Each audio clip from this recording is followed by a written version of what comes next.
ಬೆಂಗಳೂರಿನಲ್ಲಿ ಕಳಪೆ ಮಾಂಸ ದಂಧೆ ಪ್ರಕರಣಕ್ಕೆ ಸಂಬಂಧಪಟ್ಟ ಹಾಗೆ ಕಾಟನ್ಪೇಟೆ ಪೊಲೀಸ್ ಠಾಣೆಯಲ್ಲಿ 3 ಎಫ್ಐಆರ್ ದಾಖಲಾಗಿದೆ. ಈ ಜಟಾಪಟಿ ಹಾಗೆ ಮುಂದುವರೆದಿದೆ. ರಿಪಬ್ಲಿಕ್ ಕನ್ನಡ ಕಂಪ್ಲೀಟ್ ಅಪ್ಡೇಟ್ ಅನ್ನು ನಿಮ್ಮ ಮುಂದೆ ನೀಡುತ್ತೆ.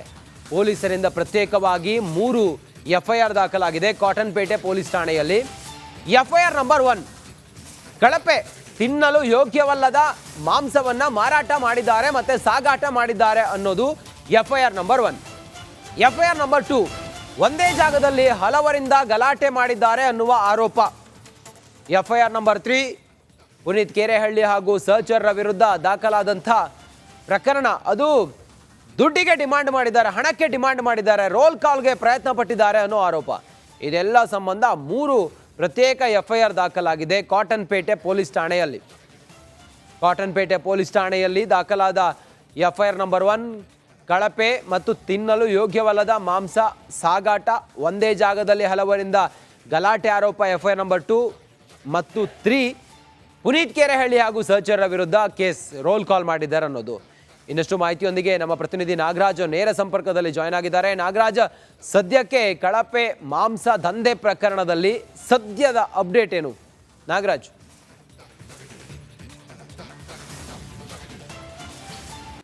ರಂಜಿತ್, ಈ ಒಂದು ಪ್ರಕರಣಕ್ಕೆ ಸಂಬಂಧಿಸಿದಂತೆ ಕಾಟನ್ಪೇಟೆ ಠಾಣೆಯಲ್ಲಿ 3 ಪ್ರತ್ಯೇಕ ಎಫ್ಐಆರ್ಗಳು ದಾಖಲಾಗಿರ್ತಕ್ಕಂಥದ್ದು. BNSನ ವಿವಿಧ ಸೆಕ್ಷನ್ಗಳ ಅಡಿಯಲ್ಲಿ, ಅದರಲ್ಲಿ ಸರ್ಕಾರಿ ಕೆಲಸಕ್ಕೆ ಅಡ್ಡಿಪಡಿಸಿದಂಥ ಪುನೀತ್ ಕೆರೆಹಳ್ಳಿ ವಿರುದ್ಧ ಒಂದು ಪ್ರಕರಣ, ಜೊತೆಗೆ ಪುನೀತ್ ಕೆರೆಹಳ್ಳಿ ಹಾಗೂ ಸಹಚರರ ವಿರುದ್ಧ ಮತ್ತೊಂದು ಪ್ರಕರಣ, ಜೊತೆಗೇನೆ ಈ ಒಂದು ಮಾಂಸವನ್ನು ಯಾರು ಸರಬರಾಜು ಮಾಡ್ತಾ ಇದ್ರು ಅಥವಾ ಸಾಗಾಟ ಮಾಡ್ತಾ ಇದ್ರು ಅವರ ವಿರುದ್ಧ ಒಂದು ಎಫ್ಐಆರ್ ದಾಖಲಾಗಿರ್ತಕ್ಕಂಥದ್ದು. ಒಟ್ಟಾರೆಯಾಗಿ 3 ಪ್ರತ್ಯೇಕ ಎಫ್ಐಆರ್ಗಳು ದಾಖಲಾಗಿದ್ದಾವೆ. ಇದರಲ್ಲಿ ಇರ್ತಕ್ಕಂಥದ್ದು ಪ್ರಮುಖ ಪ್ರಶ್ನೆ, ಈ ಒಂದು ಮಾಂಸವನ್ನು ಎಲ್ಲಿಂದ ಯಾರಿಗೆ ತರ್ತಾ ಇದ್ರು ಅನ್ನೋ ಪ್ರಶ್ನೆಗೆ ಉತ್ತರವನ್ನು ಕಂಡುಕೊಳ್ಬೇಕಾಗಿದೆ. ಅಲ್ಲದೆ ಈಗ ಸಾಕಷ್ಟು ಅನುಮಾನಗಳೆದ್ದಿರ್ತಕ್ಕಂಥದ್ದು, ಅದು ಅಲ್ಲಿಗೆ ತಂದಿದ್ದಂಥ ಮಾಂಸ ನಿಜಕ್ಕೂ ತಿನ್ನಲು ಯೋಗ್ಯವಾದಂಥ ಮಾಂಸನ ಅಥವಾ ಮೇಕೆ ಅಥವಾ ಕುರಿ ಮಾಂಸನ ಅಥವಾ ಬೇರೆ ಯಾವುದಾದ್ರೂ ಪ್ರಾಣಿಯ ಮಾಂಸ ಅನ್ನೋ ಪ್ರಶ್ನೆಗೆ ಉತ್ತರವನ್ನು ಕಂಡುಕೊಳ್ಬೇಕಿದೆ. ಈ ನಿಟ್ಟಿನಲ್ಲಿ ಪೊಲೀಸರು ತನಿಖೆಯನ್ನು ಕೈಗೊಂಡಿದ್ದಾರೆ. ಆದರೆ ಇದುವರೆಗೂ ಏನು ಆಹಾರ ಮತ್ತು ಸುರಕ್ಷತಾ ಇಲಾಖೆ ಅಧಿಕಾರಿಗಳಿಗೆ ಒಂದು ಮಾಂಸವನ್ನು ವಶಪಡಿಸಿಕೊಂಡು ಅದರ ಸ್ಯಾಂಪಲ್ಸನ್ನು ಕೊಟ್ಟುಕೊಳಿಸಲಾಗಿತ್ತು. ಅದರ ರಿಪೋರ್ಟ್ ಇನ್ನಷ್ಟೇ ಬರಬೇಕಾಗಿದೆ. ಇದು ಒಂದು ಭಾಗ. ಆದರೆ ಅದನ್ನು ಯಾರು ಎಲ್ಲಿಂದ ತರಿಸ್ತಾ ಇದ್ರು, ಅಬ್ದುಲ್ ರಜಾಕ್ಗೆ ಸಂಬಂಧಿಸಿದ ವಹಿವಾಟು ಅಂತ ಹೇಳಲಾಗ್ತಾ ಇರ್ತಕ್ಕಂಥದ್ದು. ಹೀಗಾಗಿ ಅವರು ಎಲ್ಲಿಂದ ತರಿಸ್ತಾ ಇದ್ರು, ಯಾವ ಮಾಂಸ, ಅಲ್ಲಿ ರಾಜಸ್ಥಾನದಲ್ಲಿ ಯಾರಿಂದ ಖರೀದಿ ಮಾಡ್ತಾ ಇದ್ರು, ಎಲ್ಲ ಮಾಹಿತಿಯನ್ನು ಸಂಗ್ರಹಿಸ್ತಾ ಇರ್ತಕ್ಕಂಥದ್ದು ಆಹಾರ ಮತ್ತು ಸುರಕ್ಷತಾ ಇಲಾಖೆ. ಅವರಿಂದ ನಂತರ ಪೊಲೀಸರು ಮಾಹಿತಿಯನ್ನು ಪಡೆದುಕೊಳ್ಳುವುದು. ಇತ್ತ ಕಡೆ ಪುನೀತ್ ಕೆರೆಹಳ್ಳಿ ವಿರುದ್ಧ ಸಾಕಷ್ಟು ಆರೋಪಗಳು ಕೇಳಿಬಂದಿದ್ದು. ಒಂದು, ಅವರು ವಸೂಲಿಗೆ ಇಳಿದಿದ್ರು ಅಥವಾ ಏನು ಈ ಒಂದು ವಿಚಾರವನ್ನು ಇಟ್ಕೊಂಡು ನಿಮ್ಮನ್ನು ಸಾರ್ವಜನಿಕವಾಗಿ ನಾವು ಇದನ್ನು ಬೇರೆ ರೀತಿ ಬಿಂಬಿಸ್ತೀವಿ ಅಂತೇಳಿ, ಹಣವನ್ನು ಕೊಡಬೇಕು ಅಂತೇಳಿ ಬಿಂಬಿಸ್ತೀವಿ ಅಂತ ಹೇಳಿ ಒಂದು ಪ್ರಯತ್ನವನ್ನು ಪಟ್ಟಿದ್ದಾರೆ ಅಂತೇಳಿ ಆರೋಪ ಬಂದಿದೆ. ಅದಕ್ಕೂ ಸಂಬಂಧ ಎಫ್ಐಆರ್ ದಾಖಲಾಗಿದೆ. ಆದರೆ ಅವರ ವಿಚಾರಣೆಗೆ ಸಾಧ್ಯವಾಗಿಲ್ಲ. ಯಾಕಂತಂದರೆ ಮೊದಲಿಗೆ ಅವರನ್ನು KC ಜನರಲ್ ಆಸ್ಪತ್ರೆಗೆ ಕರೆದುಕೊಂಡು ಹೋಗಲಾಗಿತ್ತು. ನಂತರ ವಿಕ್ಟೋರಿಯಾ ಆಸ್ಪತ್ರೆಯಲ್ಲಿ ಕರೆದುಕೊಂಡೋಗಿ ಹೆಚ್ಚಿನ ಚಿಕಿತ್ಸೆಯನ್ನು ಕೊಡ್ತಾ ಇರ್ತಕ್ಕಂಥದ್ದು. ಒಂದು ಕಡೆ ಪುನೀತ್ ಕೆರೆಹಳ್ಳಿ, ಮತ್ತೊಂದು ಕಡೆ ಅಬ್ದುಲ್ ರಜಾಕ್, ಇವರಿಬ್ಬರ ವಿಚಾರಣೆ ಆದ ಬಳಿಕ ಈ ಒಂದು ಪ್ರಕರಣಕ್ಕೆ ಒಂದು ಸ್ಪಷ್ಟತೆ ಸಿಗಲಿದೆ ಅಂತೇಳಿ ಪೊಲೀಸ್ ಮೂಲಗಳು ಸದ್ಯಕ್ಕೆ ಹೇಳ್ತಾ ಇರ್ತಕ್ಕಂಥದ್ದು. ರಂಜಿತ್, ನಾಗರಾಜ್, ಮತ್ತೊಂದು ಕಡೆಯಲ್ಲಿ ಈಗ ಪುನೀತ್ ಕೆರೆಹಳ್ಳಿ ಅವರ ಆರೋಗ್ಯ, ನಿನ್ನೆ ಅವರು ಅಸ್ವಸ್ಥರಾಗಿದ್ರು, ಅನಂತರ ಅವ್ರನ್ನ ಅರೆಸ್ಟ್ ಕೂಡ ಮಾಡಲಾಗಿತ್ತು. ಸದ್ಯ ಹೇಗಿದ್ದಾರೆ ಈಗ ಅವರು? ಮತ್ತೆ ಅವ್ರ ಜೊತೆಗೆ ಇನ್ನೆಷ್ಟು ಜನರನ್ನ ಬಂಧನ ಮಾಡಿದ್ದಾರೆ? ಸದ್ಯಕ್ಕೆ ಅದೆಲ್ಲ ಹೇಗೆ ನಡೀತಾ ಇದೆ ತನಿಖೆ ನಾಗರಾಜ್?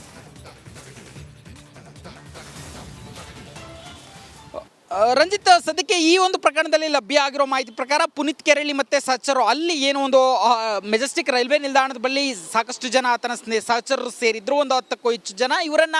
ಎಲ್ಲರನ್ನೂ ವಶಕ್ಕೆ ಪಡೆದುಕೊಂಡು ಪೊಲೀಸ್ ಠಾಣೆಗೆ ಕರೆದುಕೊಂಡು ಬರಲಾಗುತ್ತೆ. ಆದರೆ ಪುನೀತ್ ಕೆರೆಹಳ್ಳಿ ವಿರುದ್ಧ ಮಾತ್ರ ನಾನ್ ಬೇಲೆಬಲ್ ಸೆಕ್ಷನ್ಸ್ ಅಡಿಯಲ್ಲಿ ಪ್ರಕರಣ ದಾಖಲಾಗುವಂಥದ್ದು. ಉಳಿದ ಆರೋಪಿಗಳಿಗೆ ಸಂಬಂಧಿಸಿದಂತೆ ಬೇಲೆಬಲ್ ಸೆಕ್ಷನ್ಸ್ಗಳ ಅಡಿಯಲ್ಲಿ ಪ್ರಕರಣ ದಾಖಲಾಗಿರೋದ್ರಿಂದ ಅವ್ರಿಗೆಲ್ಲರಿಗೂ ಠಾಣಾ ಜಾಮೀನನ್ನು ನೀಡಲಾಗಿದೆ ಅಂತೇಳಿ ಪೊಲೀಸ್ ಮೂಲಗಳು ಹೇಳ್ತಾ ಇರ್ತಕ್ಕಂಥದ್ದು. ಆದರೆ ಪುನೀತ್ ಕೆರೆಹಳ್ಳಿ ಈಗಾಗಲೇ ಅಸ್ವಸ್ಥರಾಗಿ ಒಂದು ವಿಕ್ಟೋರಿಯಾ ಆಸ್ಪತ್ರೆಯನ್ನು ಸೇರಿದರೆ ಅವರ ಆರೋಗ್ಯದಲ್ಲಿ ಸ್ಥಿರತೆ ಕಂಡು ಬಂದಿದ್ದು, ಸಂಜೆ ವೇಳೆಗೆ ಡಿಸ್ಚಾರ್ಜ್ ಕೂಡ ಮಾಡಲಾಗುತ್ತೆ. ನಂತರ ಅವರ ವಿಚಾರಣೆಯನ್ನು ಮಾಡಲಾಗುತ್ತೆ ಅಂತೇಳಿ ಕಾಟನ್ಪೇಟೆ ಠಾಣೆಯ ಪೊಲೀಸ್ ಮೂಲಗಳು ಹೇಳ್ತಾ ಇರ್ತಕ್ಕಂಥದ್ದು. ಹೀಗಾಗಿ ಏನು ಪುನೀತ್ ಕೆರೆಹಳ್ಳಿ ವಿಚಾರಣೆ ಬಳಿಕ ಈ ಒಂದು ಪ್ರಕರಣದಲ್ಲಿ ಏನೆಲ್ಲ ಬೆಳವಣಿಗೆಗಳಾಯಿತು, ಕೆಲವರು ಹೇಳ್ತಾರೆ 6 ತಿಂಗಳಿಂದಲೂ ಈ ಒಂದು ಏನು ಇತರ ರೀತಿಯ ಆರೋಪಗಳು, ಪ್ರತ್ಯಾರೋಪಗಳು, ದೂರುಗಳನ್ನು ನೀಡುವುದು ನಡೀತಾ ಇದೆ ಅಂತೇಳಿ ಮಾತುಗಳು ಕೇಳಿ ಬಂದಿದ್ದೆವು. ಇದೆಲ್ಲದರ ಬಗ್ಗೆ ತನಿಖೆ ಆದಾಗಲಷ್ಟೇ ನಿಜಕ್ಕೂ ಈ ಒಂದು ಪ್ರಕರಣ ಏನಾಗ್ತಾ ಇದೆ ಅನ್ನೋದು ಗೊತ್ತಾಗೋದು ಒಂದು ಕಡೆ. ಆದರೆ ಮತ್ತೆ ಈ ಆಹಾರ ಮತ್ತು ಸುರಕ್ಷತಾ ಇಲಾಖೆ ಅಧಿಕಾರಿಗಳು ಈ ಒಂದು ಲ್ಯಾಬ್ಗೆ ಕಳಿಸಿದ್ದಾರೆ.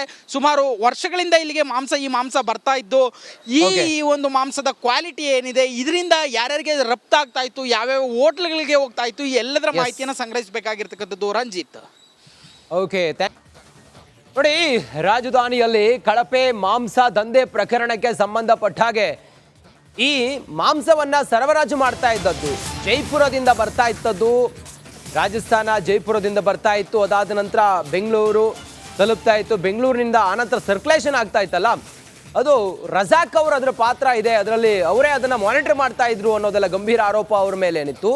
ಆ ನಿಟ್ಟಿನಲ್ಲಿ ಅಬ್ದುಲ್ ರಜಾಕ್ ಅವರನ್ನ ವಿಚಾರಣೆಗೆ ಇವತ್ತು ಬರ್ಲಿಕ್ಕೆ ಹೇಳಿದ್ದಾರೆ. ಅವರು ವಿಚಾರಣೆಗೆ ಹಾಜರಾಗಿದ್ದಾರೆ. ಆರೋಗ್ಯ ಅಧಿಕಾರಿಗಳ ಮುಂದೆ ವಿಚಾರಣೆಗೆ ಅಬ್ದುಲ್ ರಜಾಕ್ ಹಾಜರಾಗಿದ್ದಾರೆ. KR ಸರ್ಕಲ್ ಸಮೀಪದ ಕಚೇರಿಯಲ್ಲಿ ಅಬ್ದುಲ್ ರಜಾಕ್ ವಿಚಾರಣೆಗೆ ಹಾಜರಾಗಿದ್ದಾರೆ. ಸೀಸ್ ಮಾಡಿರೋ ಮಾಂಸ ದಂಧೆ ಬಗ್ಗೆ, ಅಂದ್ರೆ ಸೀಸ್ ಮಾಡಿರುವಂತ ಮಾಂಸ ನಿನ್ನೆ ಸುಮಾರು 90 ಬಾಕ್ಸ್, ಆ 90 ಬಾಕ್ಸ್ ಅನ್ನ ನಿನ್ನೆ ಸೀಸ್ ಮಾಡಿದ್ರು. ಇದೆಲ್ಲದರ ಕುರಿತಾಗಿ ಈಗ ವಿಚಾರಣೆಯನ್ನ ಮಾಡ್ತಾ ಇದ್ದಾರೆ. ಆರೋಗ್ಯ ಅಧಿಕಾರಿಗಳಿಂದ ಅಬ್ದುಲ್ ರಜಾಕ್ ವಿಚಾರಣೆ ನಡೀತಾ ಇದೆ. ಬೆಂಗಳೂರಿನಲ್ಲಿ ಕಳಪೆ ಮಾಂಸ ದಂಧೆ ಪ್ರಕರಣಕ್ಕೆ ಸಂಬಂಧಪಟ್ಟ ಹಾಗೆ ಕಾಟನ್ ಪೇಟೆ ಪೊಲೀಸ್ ಠಾಣೆಯಲ್ಲಿ 3 FIR ದಾಖಲಾಗಿದೆ. ಈ ಜಟಾಪಟಿ ಹಾಗೆ ಮುಂದುವರೆದಿದೆ. ರಿಪಬ್ಲಿಕ್ ಕನ್ನಡ ಕಂಪ್ಲೀಟ್ ಅಪ್ಡೇಟ್ ಅನ್ನ ನಿಮ್ಮ ಮುಂದೆ ನೀಡುತ್ತೆ. ಪೊಲೀಸರಿಂದ ಪ್ರತ್ಯೇಕವಾಗಿ 3 FIR ದಾಖಲಾಗಿದೆ ಕಾಟನ್ ಪೇಟೆ ಪೊಲೀಸ್ ಠಾಣೆಯಲ್ಲಿ. FIR ನಂಬರ್ 1, ಕಳಪೆ ತಿನ್ನಲು ಯೋಗ್ಯವಲ್ಲದ ಮಾಂಸವನ್ನ ಮಾರಾಟ ಮಾಡಿದ್ದಾರೆ ಮತ್ತೆ ಸಾಗಾಟ ಮಾಡಿದ್ದಾರೆ ಅನ್ನೋದು FIR ನಂಬರ್ 1. FIR ನಂಬರ್ 2, ಒಂದೇ ಜಾಗದಲ್ಲಿ ಹಲವರಿಂದ ಗಲಾಟೆ ಮಾಡಿದ್ದಾರೆ ಅನ್ನುವ ಆರೋಪ.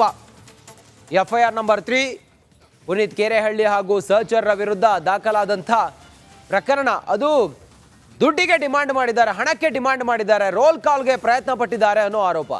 ಇದೆಲ್ಲ ಸಂಬಂಧ 3 ಪ್ರತ್ಯೇಕ FIR ದಾಖಲಾಗಿದೆ ಕಾಟನ್ ಪೇಟೆ ಪೊಲೀಸ್ ಠಾಣೆಯಲ್ಲಿ. ಕಾಟನ್ ಪೇಟೆ ಪೊಲೀಸ್ ಠಾಣೆಯಲ್ಲಿ ದಾಖಲಾದ FIR ನಂಬರ್ 1, ಕಳಪೆ ಮತ್ತು ತಿನ್ನಲು ಯೋಗ್ಯವಲ್ಲದ ಮಾಂಸ ಸಾಗಾಟ, ಒಂದೇ ಜಾಗದಲ್ಲಿ ಹಲವರಿಂದ ಗಲಾಟೆ ಆರೋಪ FIR ನಂಬರ್ 2 ಮತ್ತು 3, ಪುನೀತ್ ಕೆರೆಹಳ್ಳಿ ಹಾಗೂ ಸಹಚರರ ವಿರುದ್ಧ ಕೇಸ್ ರೋಲ್ ಕಾಲ್ ಮಾಡಿದ್ದಾರೆ ಅನ್ನೋದು. ಇನ್ನಷ್ಟು ಮಾಹಿತಿಯೊಂದಿಗೆ ನಮ್ಮ ಪ್ರತಿನಿಧಿ ನಾಗರಾಜ್ ನೇರ ಸಂಪರ್ಕದಲ್ಲಿ ಜಾಯ್ನ್ ಆಗಿದ್ದಾರೆ. ನಾಗರಾಜ್, ಸದ್ಯಕ್ಕೆ ಕಳಪೆ ಮಾಂಸ ದಂಧೆ ಪ್ರಕರಣದಲ್ಲಿ ಸದ್ಯದ ಅಪ್ಡೇಟ್ ಏನು ನಾಗರಾಜ್?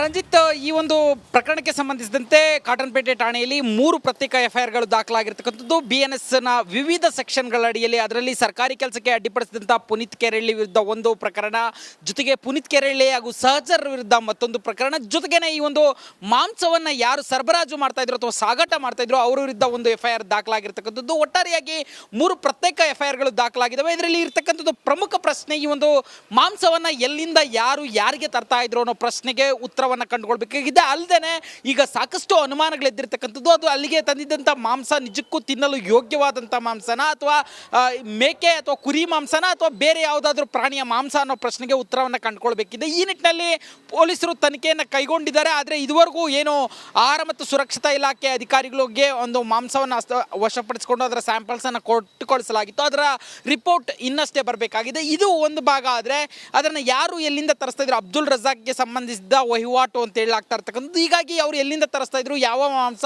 ಅಲ್ಲಿ ರಾಜಸ್ಥಾನದಲ್ಲಿ ಯಾರಿಂದ ಖರೀದಿ ಮಾಡ್ತಾ ಇದ್ರು, ಎಲ್ಲ ಮಾಹಿತಿಯನ್ನು ಸಂಗ್ರಹಿಸ್ತಾ ಇರ್ತಕ್ಕಂಥದ್ದು ಆಹಾರ ಮತ್ತು ಸುರಕ್ಷತಾ ಇಲಾಖೆ. ಅವರಿಂದ ನಂತರ ಪೊಲೀಸರು ಮಾಹಿತಿಯನ್ನು ಪಡೆದುಕೊಳ್ಳುವುದು.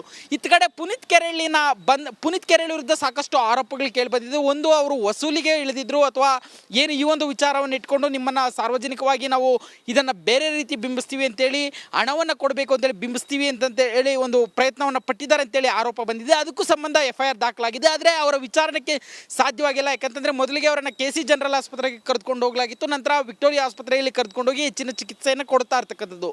ಒಂದು ಕಡೆ ಪುನೀತ್ ಕೆರೆಹಳ್ಳಿ, ಮತ್ತೊಂದು ಕಡೆ ಅಬ್ದುಲ್ ರಜಾಕ್, ಇವರಿಬ್ಬರ ವಿಚಾರಣೆ ಆದ ಬಳಿಕ ಈ ಒಂದು ಪ್ರಕರಣಕ್ಕೆ ಒಂದು ಸ್ಪಷ್ಟತೆ ಸಿಗಲಿದೆ ಅಂತೇಳಿ ಪೊಲೀಸ್ ಮೂಲಗಳು ಸದ್ಯಕ್ಕೆ ಹೇಳ್ತಾ ಇರ್ತಕ್ಕಂಥದ್ದು. ರಂಜಿತ್, ನಾಗರಾಜ್, ಮತ್ತೊಂದು ಕಡೆಯಲ್ಲಿ ಈಗ ಪುನೀತ್ ಕೆರೆಹಳ್ಳಿ ಅವರ ಆರೋಗ್ಯ, ನಿನ್ನೆ ಅವರು ಅಸ್ವಸ್ಥರಾಗಿದ್ರು, ಅನಂತರ ಅವ್ರನ್ನ ಅರೆಸ್ಟ್ ಕೂಡ ಮಾಡಲಾಗಿತ್ತು. ಸದ್ಯ ಹೇಗಿದ್ದಾರೆ ಈಗ ಅವರು? ಮತ್ತೆ ಅವ್ರ ಜೊತೆಗೆ ಇನ್ನೆಷ್ಟು ಜನರನ್ನ ಬಂಧನ ಮಾಡಿದ್ದಾರೆ? ಸದ್ಯಕ್ಕೆ ಅದೆಲ್ಲ ಹೇಗೆ ನಡೀತಾ ಇದೆ ತನಿಖೆ ನಾಗರಾಜ್?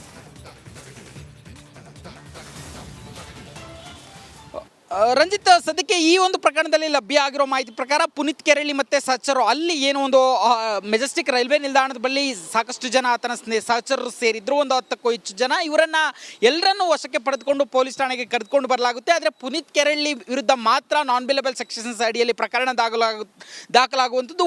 ಉಳಿದ ಆರೋಪಿಗಳಿಗೆ ಸಂಬಂಧಿಸಿದಂತೆ ಬೇಲೆಬಲ್ ಸೆಕ್ಷನ್ಸ್ಗಳ ಅಡಿಯಲ್ಲಿ ಪ್ರಕರಣ ದಾಖಲಾಗಿರೋದ್ರಿಂದ ಅವ್ರಿಗೆಲ್ಲರಿಗೂ ಠಾಣಾ ಜಾಮೀನನ್ನು ನೀಡಲಾಗಿದೆ ಅಂತೇಳಿ ಪೊಲೀಸ್ ಮೂಲಗಳು ಹೇಳ್ತಾ ಇರ್ತಕ್ಕಂಥದ್ದು. ಆದರೆ ಪುನೀತ್ ಕೆರಳಿ ಈಗಾಗಲೇ ಅಸ್ವಸ್ಥರಾಗಿ ಒಂದು ವಿಕ್ಟೋರಿಯಾ ಆಸ್ಪತ್ರೆಯನ್ನು ಸೇರಿದರೆ ಅವರ ಆರೋಗ್ಯದಲ್ಲಿ ಸ್ಥಿರತೆ ಕಂಡು ಬಂದಿದ್ದು ಸಂಜೆ ವೇಳೆಗೆ ಡಿಸ್ಚಾರ್ಜ್ ಕೂಡ ಮಾಡಲಾಗುತ್ತೆ, ನಂತರ ಅವರ ವಿಚಾರಣೆಯನ್ನು ಮಾಡಲಾಗುತ್ತೆ ಅಂತೇಳಿ ಕಾಟನ್ಪೇಟೆ ಠಾಣೆಯ ಪೊಲೀಸ್ ಮೂಲಗಳು ಹೇಳ್ತಾ ಇರ್ತಕ್ಕಂಥದ್ದು.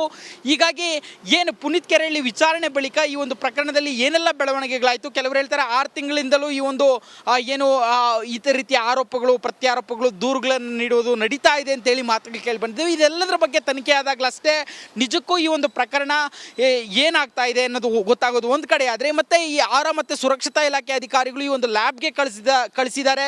ಸುಮಾರು ವರ್ಷಗಳಿಂದ ಇಲ್ಲಿಗೆ ಈ ಮಾಂಸ ಬರ್ತಾ ಇದ್ದು, ಈ ಒಂದು ಮಾಂಸದ ಕ್ವಾಲಿಟಿ ಏನಿದೆ, ಇದರಿಂದ ಯಾರ್ಯಾರಿಗೆ ರಫ್ತಾಗ್ತಾ ಇತ್ತು, ಯಾವ್ಯಾವ ಹೋಟ್ಲ್ಗಳಿಗೆ ಹೋಗ್ತಾ ಇತ್ತು, ಈ ಎಲ್ಲದರ ಮಾಹಿತಿಯನ್ನು ಸಂಗ್ರಹಿಸಬೇಕಾಗಿರ್ತಕ್ಕಂಥದ್ದು. ರಂಜಿತ್, ಓಕೆ, ನೋಡಿ, ರಾಜಧಾನಿಯಲ್ಲಿ ಕಳಪೆ ಮಾಂಸ ದಂಧೆ ಪ್ರಕರಣಕ್ಕೆ ಸಂಬಂಧಪಟ್ಟ ಹಾಗೆ ಈ ಮಾಂಸವನ್ನ ಸರಬರಾಜು ಮಾಡ್ತಾ ಇದ್ದದ್ದು ಜೈಪುರದಿಂದ ಬರ್ತಾ ಇತ್ತದ್ದು, ರಾಜಸ್ಥಾನ ಜೈಪುರದಿಂದ ಬರ್ತಾ ಇತ್ತು. ಅದಾದ ನಂತರ ಬೆಂಗಳೂರು ತಲುಪ್ತಾ ಇತ್ತು. ಬೆಂಗಳೂರಿನಿಂದ ಆನಂತರ ಸರ್ಕ್ಯುಲೇಷನ್ ಆಗ್ತಾ ಇತ್ತಲ್ಲ, ಅದು ರಜಾಕ್ ಅವರು ಅದರ ಪಾತ್ರ ಇದೆ, ಅದರಲ್ಲಿ ಅವರೇ ಅದನ್ನು ಮಾನಿಟರ್ ಮಾಡ್ತಾ ಇದ್ರು ಅನ್ನೋದೆಲ್ಲ ಗಂಭೀರ ಆರೋಪ ಅವ್ರ ಮೇಲೆ ಏನಿತ್ತು. ಆ ನಿಟ್ಟಿನಲ್ಲಿ ಅಬ್ದುಲ್ ರಜಾಕ್ ಅವರನ್ನ ವಿಚಾರಣೆಗೆ ಇವತ್ತು ಬರ್ಲಿಕ್ಕೆ ಹೇಳಿದ್ದಾರೆ. ಅವರು ವಿಚಾರಣೆಗೆ ಹಾಜರಾಗಿದ್ದಾರೆ. ಆರೋಗ್ಯ ಅಧಿಕಾರಿಗಳ ಮುಂದೆ ವಿಚಾರಣೆಗೆ ಅಬ್ದುಲ್ ರಜಾಕ್ ಹಾಜರಾಗಿದ್ದಾರೆ. KR ಸರ್ಕಲ್ ಸಮೀಪದ ಕಚೇರಿಯಲ್ಲಿ ಅಬ್ದುಲ್ ರಜಾಕ್ ವಿಚಾರಣೆಗೆ ಹಾಜರಾಗಿದ್ದಾರೆ. ಸೀಸ್ ಮಾಡಿರೋ ಮಾಂಸ ದಂಧೆ ಬಗ್ಗೆ, ಅಂದರೆ ಸೀಸ್ ಮಾಡಿರುವಂಥ ಮಾಂಸ ನಿನ್ನೆ ಸುಮಾರು 90 ಬಾಕ್ಸ್, ಆ 90 ಬಾಕ್ಸನ್ನು ನಿನ್ನೆ ಸೀಸ್ ಮಾಡಿದ್ರು. ಇದೆಲ್ಲದರ ಕುರಿತಾಗಿ ಈಗ ವಿಚಾರಣೆಯನ್ನು ಮಾಡ್ತಾ ಇದ್ದಾರೆ. ಆರೋಗ್ಯ ಅಧಿಕಾರಿಗಳಿಂದ ಅಬ್ದುಲ್ ರಜಾಕ್ ವಿಚಾರಣೆ ನಡೀತಾ ಇದೆ.